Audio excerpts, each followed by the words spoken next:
Is the A7R Mark II good enough for 2019? The short answer, well, is no.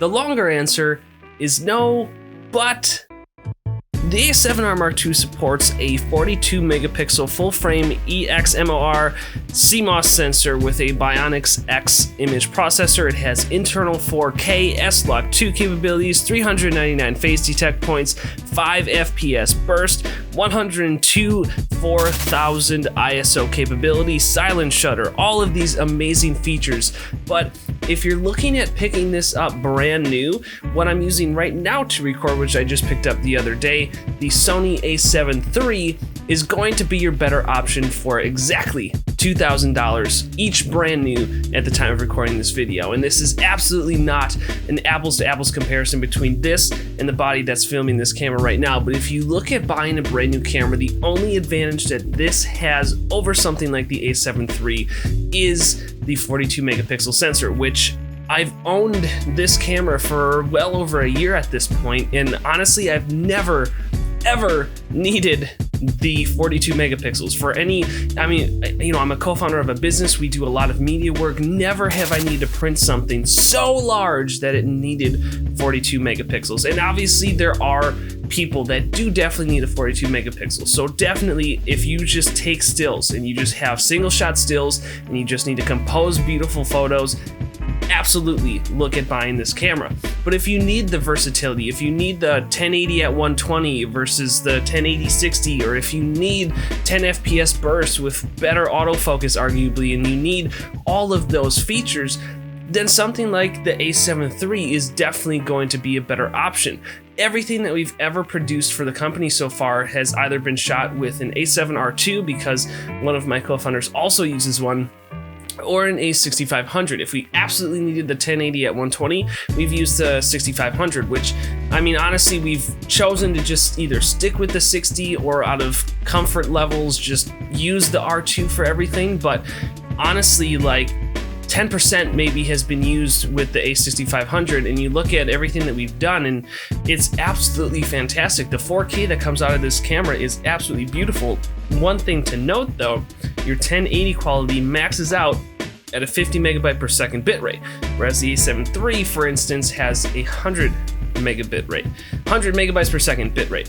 So that is also something to look at. And I'm not going to go into button placement and the better autofocus selection buttons and all of that, but I just want to bring this point forward and just, you've seen the footage and you've seen the photos that I've displayed on the video, and just, this is an amazing, amazing camera. And this was my first Sony camera, and I absolutely have no regrets to buying it. But if you're looking to buy a brand new camera and you're going to buy brand new, definitely the A7 III, unless you absolutely need the 42 megapixel sensor here, is going to be your better option. Now, the but definitely comes in instance here. You could I bought this camera used with a actual Sony branded battery grip, couple batteries, SD card thrown in for, I want to say $1,700 or $1,800. I don't think you can buy a used A7 III for that price still. So there's definitely some variables to look out for. So if you're comfortable buying used like I did, you can probably snag an A7R II for $1,400–$1,500. That's what I've been offered. That's what I've seen online.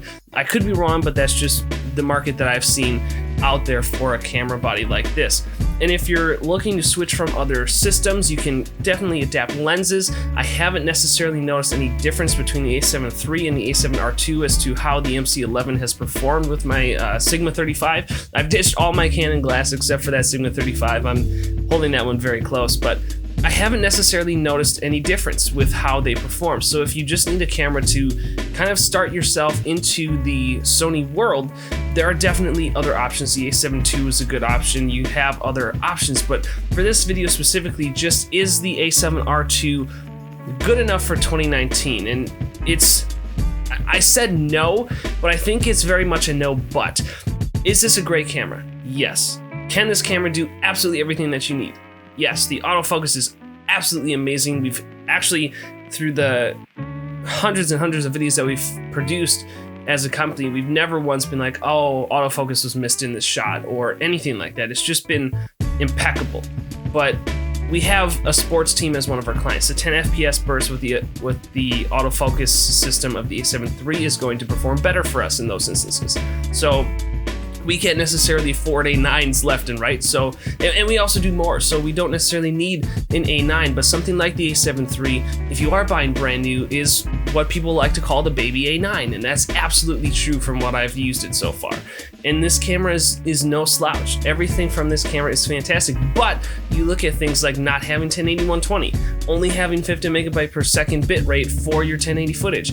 Your 4K is only S-Log2, you know, there's only S-Log2 in this, which is absolutely not a problem. S-Log2 is actually what I'm filming this video with, because it just grades nicely, and I'm gonna kind of put an apples to apples comparison with how they kind of interact with each other, but just there's so much that I could say about how great this camera is. But as 2019 starts to bring in, you have the EOS R, you have the Nikon Z6 and Z7, you have what is probably going to be the A7000 and the A7S III coming soon. This camera is slowly moving out, and obviously the new A7R Mark III, I believe at the time of recording, is like $3,200 brand new, which again, it has a lot of the A9 features, or I'm sorry, the A7 III features, gosh dang, I'm stumbling over my words, features in it. But you look at what's happening to the market around a camera like this, and this camera is very quickly getting flushed out, except for those that strictly need some single shot 42 megapixel cameras. So that's my take. I'd love to hear your thoughts below. I'd like to also mention that this video is produced pre-A7000 announcement, if that's what they choose to name it, pre-A7S III specs announcement. This is me just recently buying the A7 III, having owned the A7R II for about a year and a half now. And that's my take. I've never needed dual SD card slot. The battery, honestly, if you're a professional media person, I'm just gonna say, you buy extra batteries. I've never, the battery life lasts longer on the A7 III with the new battery, absolutely. But if you complain about the battery life, you don't own enough batteries. Just deal with it. 4 batteries, I think, is just kind of a professional standard.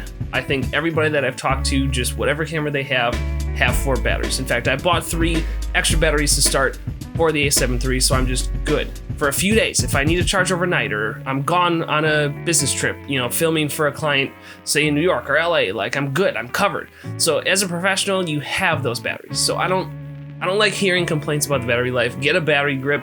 2 batteries in this thing lasts. I lasted actually an entire hour and a half straight 4K concert shoot on this camera with just 1 battery. So it's possible, you're fine. So complaints about the battery, I don't understand, but this camera is great. I love this camera, but it's very slowly and soon abruptly getting pushed out. I'd love to hear your thoughts below. I'd love to hear what you guys think about the Sony lineup. I think also the color science is so beautiful in the Sony A7 III. I absolutely have been loving it so far, but let me hear your thoughts below. Thank you guys so much for watching, and until next time, I'll see you on the internet.